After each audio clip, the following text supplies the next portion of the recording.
Hi, this is Ann with Fiber Designs by Ann, and I'm here with another Visions Art Museum Stir Crazy Challenge.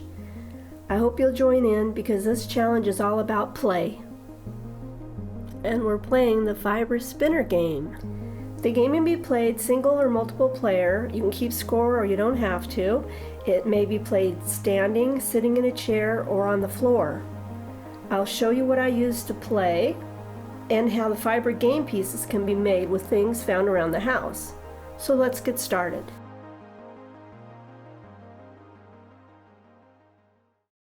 We'll begin by making the bottom of the fiber spinner. And to do that, there's a couple different ways. You can print out the provided PDF. I've printed this on cardstock, but you can print it on regular paper. If you print it on regular paper, you might want to glue a few together, cut them out, and glue them together to make a nice stiff bottom. With cardstock, you can just take a couple, and they make a good solid bottom for the bottom of your spinner. The other thing you can do is to cut one out and use it as a template. And the best thing to use is a package like a cereal box or some kind of packaging that freezer packages are good, that has a nice slippery side and then a regular cardboardy side on the other side. Then you will just take the piece that you cut out, lay it down, use a marker or something to mark around it, and cut that out, and then you'll have a nice slippery piece for the bottom of your spinner. Oh, you can also take a tube center and just put that down on the material and draw on it, outside, inside, or outside. And this is just a little bit smaller than the printout, but that doesn't matter as long as the pieces are all the same.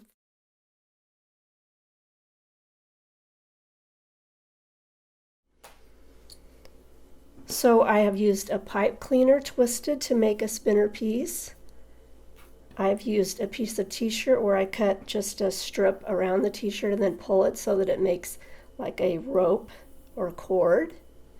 And that's for this kind of spinner piece. And if you do that, you could take markers and make your spinner piece colorful with some markers or some paint.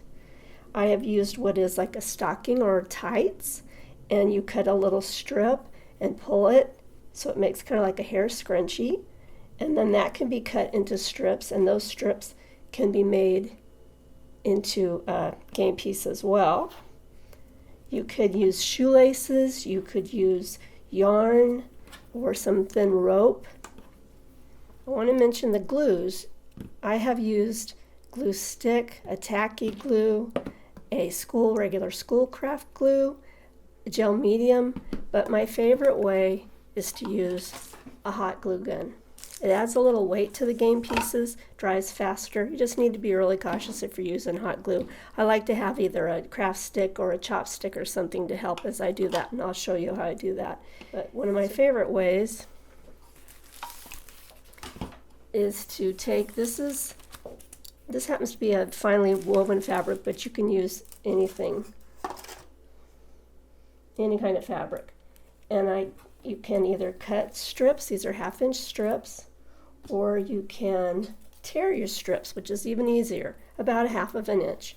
And then once they're torn or cut, we do two different methods. If we tear them, I'm going to make a knot in one end, and you can, if you have a partner, you can have somebody hold that end as you twist it, or I close it in a drawer sometimes if no one else is around, and I just twist it that way. So you end up with twisted. I like the torn. It's kind of ravelly and fun. It's soft, and it makes a little bit different game piece in that it's a little bit higher, so it's a little easier to flick. It's fuzzier. Then the other one, and this is really my favorite, is to take the 2 strips of fabric that have been cut this time and to press them in half so that they're about 1/4 inch, and I have 2 pieces. I like to use contrasting color. It looks great when it's spinning. And then I just lay them on top of each other, and I may fold that or I may not. Take it to the sewing machine, set on a zigzag stitch, put the ends of this underneath your presser foot. We'll pretend this is my presser foot for a second here for demonstration. And then you're going to twist the pieces nice and tightly as you're stitching a zigzag stitch down the piece And then you'll end up with a piece like this. Doesn't really matter what it looks like, it just holds it nicely so you have kind of a stiff piece. Then we'll grab a back, and I'm going to remember slippery side down. The other side is where I'm going to glue it on. I'm going to start in the center. I have my hot glue gun. Okay, so I'll put some glue in the center. There we go. That was probably a little more generous than it needed to be. Get my, in this case, a chopstick, and I'll just put the center down. Don't need that much glue to start with. It's going to move around a little bit because it's so nice and thick and hot.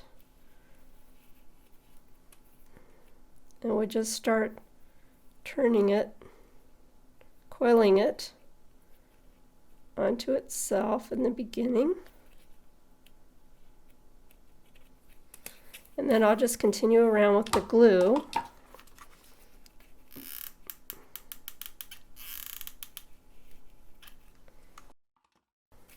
Coiling it and laying it down. Move some of this glue out here.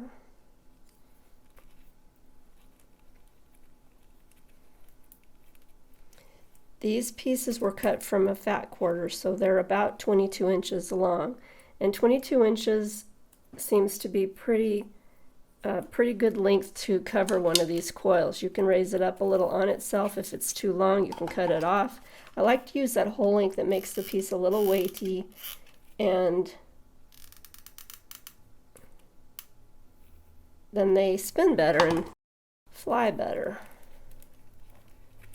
So you just keep going around like that. You want all the game pieces for a team, if you're playing teams or with someone else, to be about the same materials used, in other words, so that it's kind of fair if you're keeping score anyway.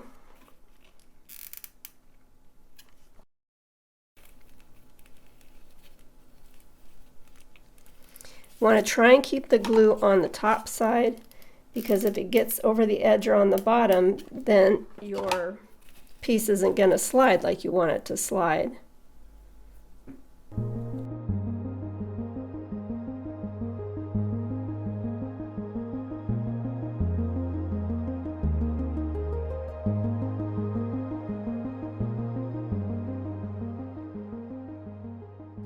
So you want to try and keep the fabric above that, because you want the back side to be clear of any of that, the pieces and the glue, so it doesn't interfere with spinning. So I'm just going to come up on top here.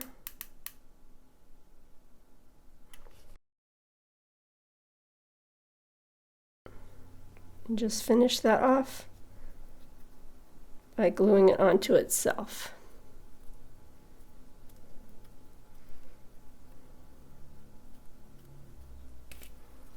So all the pieces would be put together about that same way. Just coiling them, using the glue, coiling them.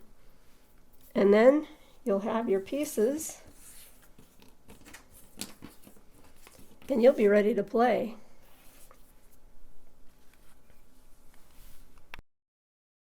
Now we'll go over and talk about the other things that you need for playing this game. To play the fiber spinner game, you'll need the game pieces. You'll need something to catch the pieces in when they slide across the table, like a mug, recycled containers, a plastic cup, a basket if you really want an advantage, a paper plate, regular paper cups. You may want some scissors so that you can cut the paper cups in half to make a gully type game. You can use different kind of utensils instead of using your hands to slide the pieces. This is a piece of foam and we were flicking them with that. And if you're sitting, you might want to use a yardstick and some tape so that you can tape off on the table, and then you can slide your pieces and catch them within the lines. I've put a piece of parchment paper over the table so that it makes the table a little more slippery, because this table had a little bit of texture. And if you have a longer table, that's even better. It's more fun and challenging with a longer table, or use the floor. So we start by putting our pieces down, and we're just hitting them back and forth to sort of get a feel how they slide and how they go and how hard you want to flick them or don't want to flick them. Then once we get a feel for them and how they slide on the table, I'm going to take some tape and put it on the table in 2 places so that there's a space in the middle. You can space these any way you want. Then you can play it either by just trying to get your spinners in the center where the tape is, or you can play it by getting yours in the middle and the other player can try and knock them out. Again, if you're playing alone, you can make it any way you want. Play it so you go past both lines without it sliding off the table. There's all kinds of ways to do it. You want to make sure your tape is pressed down because it will keep the spinners from sliding across.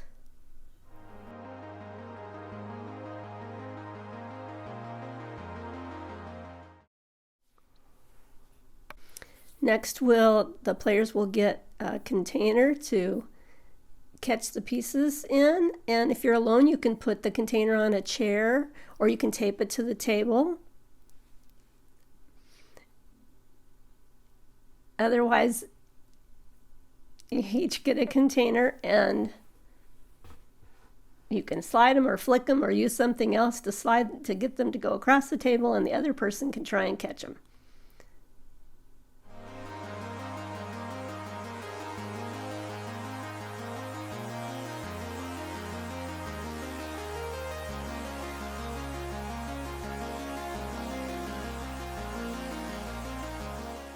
Mix it up and try and catch them with a different container, or in this case a paper plate.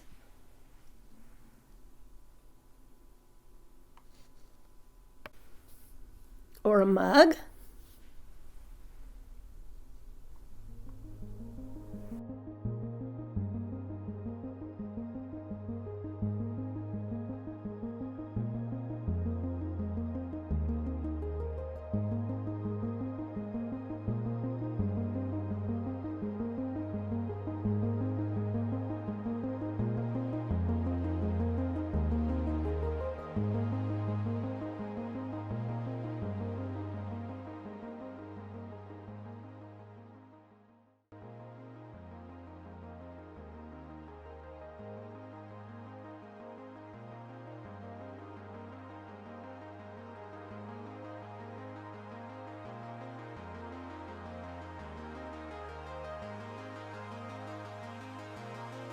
And stir it up by using some other utensils or other objects to send the pieces flying, flicking or pushing, just to get that piece across the table.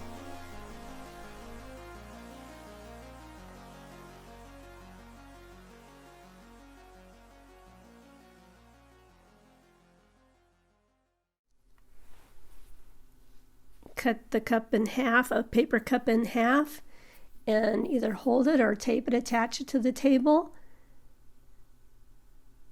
and shoot the spinners, flick the spinners in. Sorry, this is a little out of focus, but this can show you that sometimes the spinners will work on a rug or a carpet if the pile is low and smooth, but if it's not, you can just lay a piece of paper on the floor and put your little goalie type paper cups down, or you can put tape on it, whatever you want to do, and the spinners can spin while you're sitting in a chair. You can do that using a yardstick. It's a really good tool for using to get the spinners to spin and fly across the paper. I hope you'll make some fiber spinners. This has been Ann. Thanks a lot for watching.